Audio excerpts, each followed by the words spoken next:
В День России Общероссийский народный фронт в Северной Осетии установил государственный флаг на набережной реки Терек. Мероприятие прошло совместно с командой молодежки ОНФ и Республиканским комитетом по делам молодежи.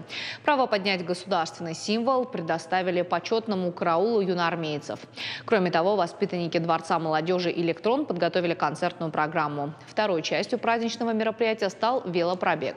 Прикрепив российские и остинские флаги к рулю, участники патриотической акции выдвинулись вдоль реки Терек. Доехали до памятника дважды Героя Советского Союза Исаплиеву. Более 30 велосипедистов вернулись на место старта. Праздник, да, действительно молодой, но он празднуется по всей России. Я думаю, что благодаря таким акциям мы развернем уже его в другом формате, он проявится и покажет. Цель нашего мероприятия вовлечь молодежь, она и так у нас вовлеченная, совместно провести это мероприятие, показать, что мы едины.